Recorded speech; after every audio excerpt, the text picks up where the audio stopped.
These are sales you made, but you have not collected yet. Okay.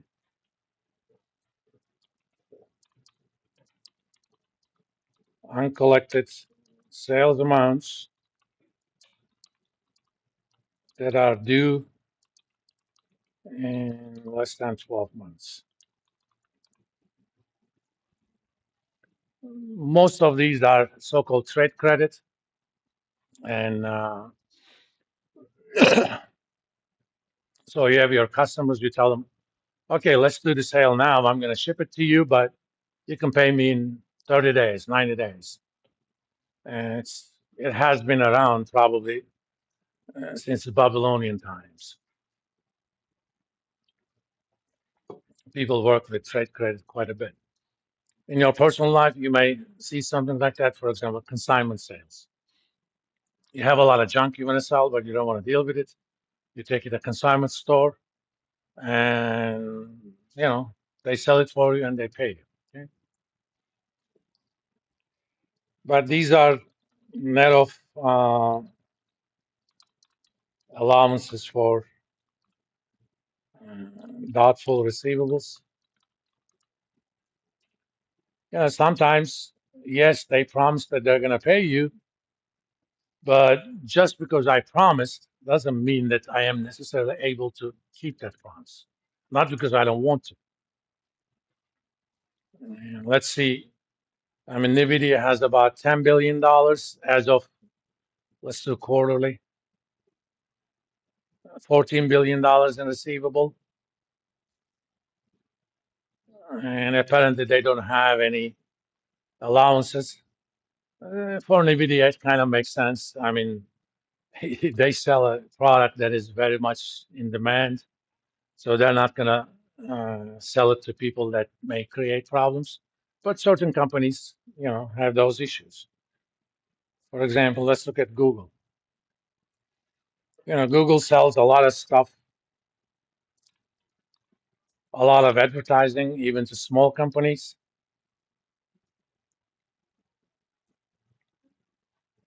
Let's see. They have 110 billions in cash equivalents, and short-term investments.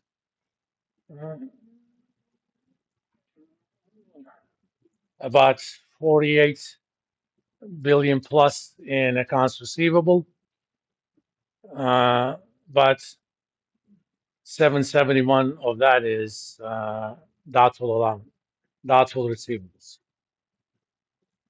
So what's listed as the net.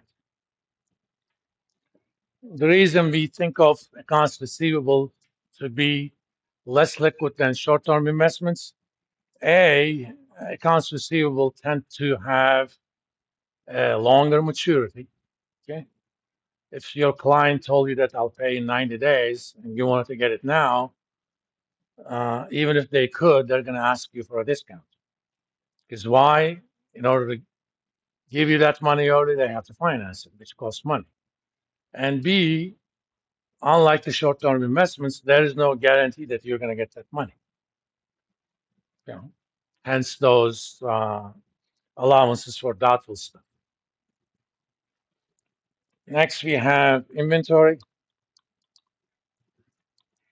These are products that are partially or fully completed, but have not been sold yet. You go to Walmart, there's a package of chicken in the meat aisle. That's inventory. Okay. As soon as it is sold, it gets off the inventory and goes to sales. The way inventory is valued, again, we're not going to go into details of that. There are different accounting methods. First in, first out, last in, last out, weighted average pricing, what have you. But inventory is kind of valued at the lesser of the cost or the market value. So if you have a car in your inventory that costs you $25,000 to bring in, according to your accounting methods, but the best you could sell that is 24. and inventory is actually valued at 24. Lesser of book value and market value. This is just for the inventory. Book value means basically cost to acquire that asset. And if there is any depreciation and stuff, you take that off as well. And then we have what we call other current assets. I haven't defined the current assets yet, but basically the total assets are equal to current assets plus net fixed assets, sometimes known as non-current assets. Current assets are assets that could be converted into cash within a year or an accounting cycle. Nowadays, the accounting cycles are pretty much a year. In the old days, depending upon the company's business, there were longer accounting cycles. Basically, your primarily liquid assets. Among the other current assets are listed the last, not necessarily because they are less liquid than the others, because they're other. I don't have a specific way of thinking about it. Among others, for example, prepaid wages. Okay, EKU. My contract with EKU is a so-called 9-month contract. I start officially working for them on August 15th, and on May 15th the next year, my employment ends. Since I'm tenured, it's going to be renewed, but that 3 months, I'm a free agent. I can work anywhere. In fact, if EKU invites me to a meeting, I can say, I don't work for you, as long as it's within that period. But they pay me on August 15th. Technically speaking, 2 business days before that, something like that. And or 1 business day before that. So if August 15th is on a Sunday, I actually get paid on the 12th. Or if it's a Monday, I get paid on 12th again. Yeah, not my entire 1 year. Just 1/20th of because they divided into 20 paychecks. I mean, I get some of them, for example, postponed so that I can have summer income. But I can always choose to be paid over 10 months. Every month I get a higher amount, but in months of June and July, I get nothing. In the old days, I used to teach summer, so I kind of did that. But nowadays, most summer classes are online, and I don't want to teach online for a lot of different reasons. But they pay me, my salary on August 15th, which is the salary that I need to work for between August 15th and August 31st. But if they did a balance sheet on August 15th, I haven't worked for it yet, but they paid me. Because once you work for it, it becomes an expense, and then it is no longer prepaid. But until that happens, that is a prepaid wage. In that sense, it is an asset, okay? Because it is something they don't have to pay anymore.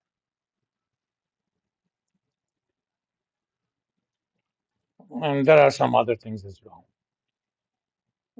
So in that sense, some of the other current assets may be more liquid, but who knows? Since we do these things as of a particular date, maybe that wage will have been deserved on August 16th, but as of August 15th, it is prepaid. That's why we put them on others to the last. The net fixed assets, NFA, aka non-current assets. These are the least liquid of the assets. Some of them may not be liquid at all. We start with plant property and equipment.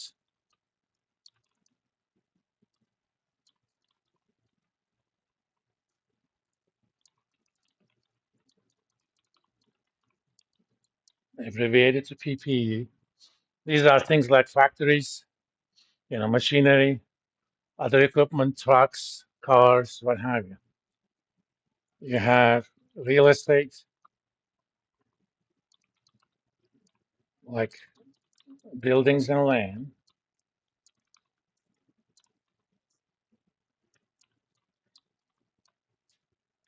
We always have other fixed assets, but among these, oh, let me put intangible assets. Until that point, all the assets we have are called tangible assets. They have an independent physical existence. To the extent that a bank account is a physical existence, it does.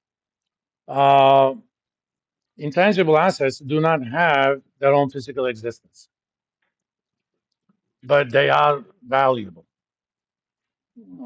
And could anybody tell me an example of an intangible asset, if you know about them?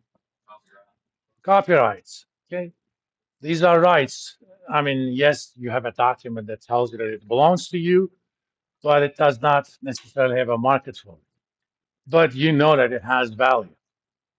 Uh, One thing I need to warn you about intangible assets: if accountants do not have a systematic way of attaching value to them, they attach a value of zero. So if it's a copyright because you contracted an author and he or she wrote a novel for you, whether you sold them or not doesn't matter. You have the copyrights to it. That means if anybody wants to publish that, they have to pay you money. At least, you can sue them to pay you money uh, if they do that. Similar patents, company or their employees invent something, they go to U.S. Patent Office and they say, okay, this is a novel invention. There's a protection to it. Nobody else can come and say, oh, by the way, I invented this. This is especially important for things like drugs. They typically give you 17 years of patent protection.